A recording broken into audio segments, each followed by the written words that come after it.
नमस्कार साथियों, Naira education institute में आपका हार्दिक स्वागत है। मैं प्रोफेसर महेंद्र सर आज आप लोगों को प्रारंभिक शिक्षा के नवीन प्रयास डीएलएड सेकेंड सेमेस्टर का सेकेंड पेपर,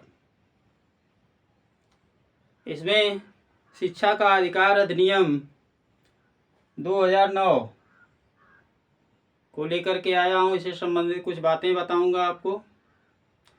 इससे संबंधित कुछ क्वेश्चन है साथियों, इन क्वेश्चन को आप ध्यान दीजिएगा और आपकी परीक्षा के लिए बेहद महत्वपूर्ण है।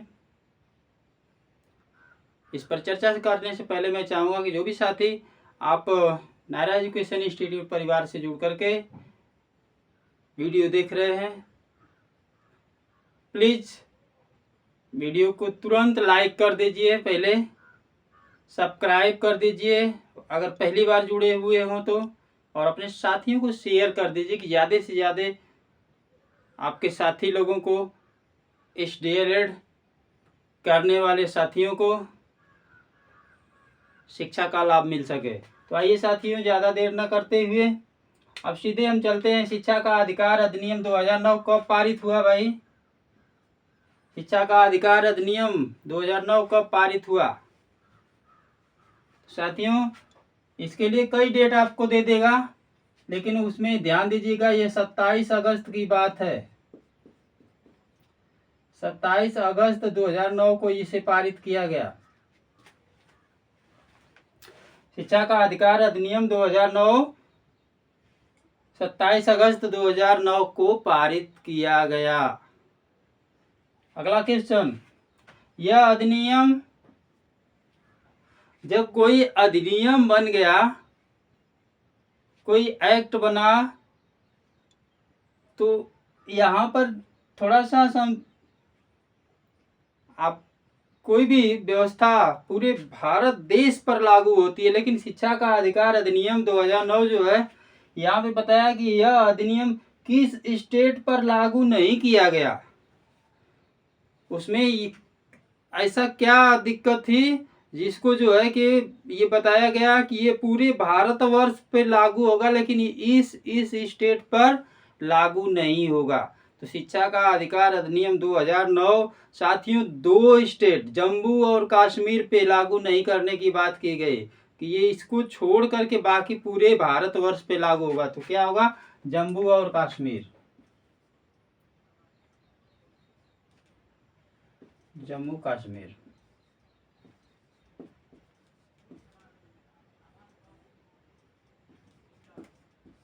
जम्मू कश्मीर पर नहीं लागू होगा।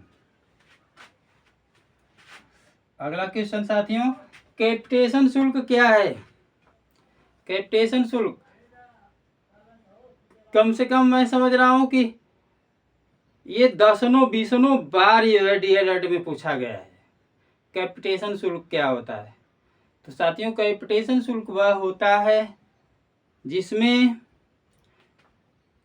कोई भी स्कूल जिसको मान्यता दे दी जाती है, सरकार के अधीन चलाया जाता है, उसको सारी सुविधाएं, उसका जो है कि रख रखाव के लिए सरकार जो है समय समय पे धन देती रहती है। लेकिन इन धनों के अतिरिक्त अगर कोई पैसा सांसद निधि से आ गया, जिस गांव में विद्यालय, उस गांव का प्रधान दे दिया, गांव के लोग चंदा दे करके इकट्ठा करके दे दिए उस स्कूल के डेवलप के लिए, तो साथियों सरकार के दिए गए धनराशि के अतिरिक्त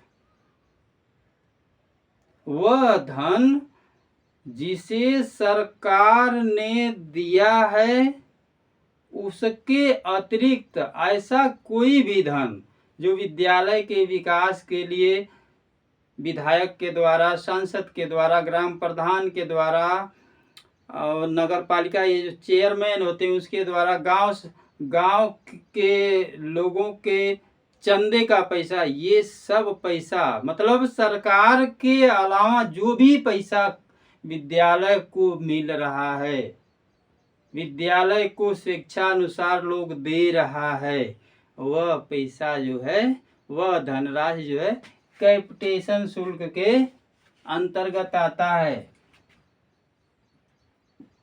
यहाँ पे लिख सकते हैं, सरकार के द्वारा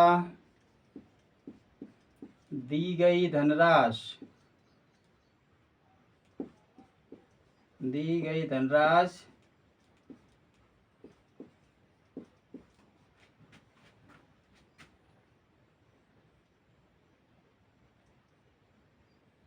से हटकर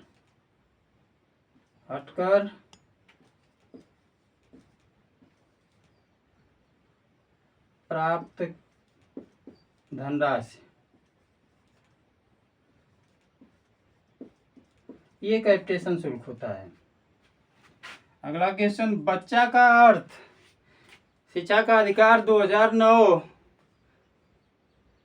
में बच्चा किसे बताया गया? बच्चा का अर्थ यहाँ पे 6 वर्ष से लेकर के 14 वर्ष की आयु वाले बालक होंगे साथियों। 6 वर्ष से 14 वर्ष तक की आयु वाले बालक को बच्चा बताया गया है।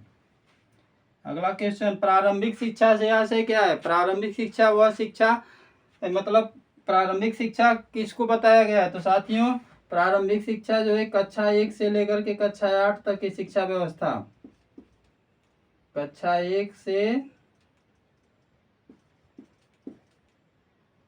कक्षा 8 तक यह शिक्षा व्यवस्था जो है प्रारंभिक शिक्षा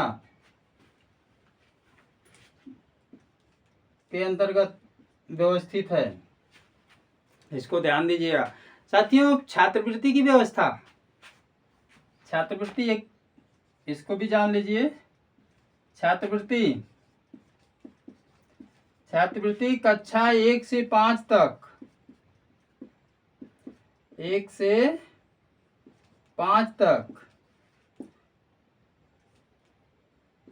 300 रुपया, और कक्षा 6 से लेकर 8 तक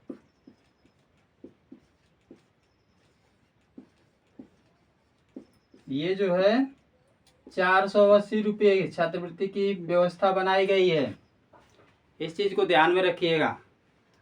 तो आपने शिक्षा का अधिकार अधिनियम 2009 जो 27 अगस्त 2009 को पारित किया गया, इसके अंतर्गत आपने जो है अभी कैपिटेशन शुल्क को जाना, बच्चा को जाना, छात्रवृत्ति को जाना, और प्रारंभिक शिक्षा तो आप जानते ही हैं कि कक्षा 1 से लेकर के 8।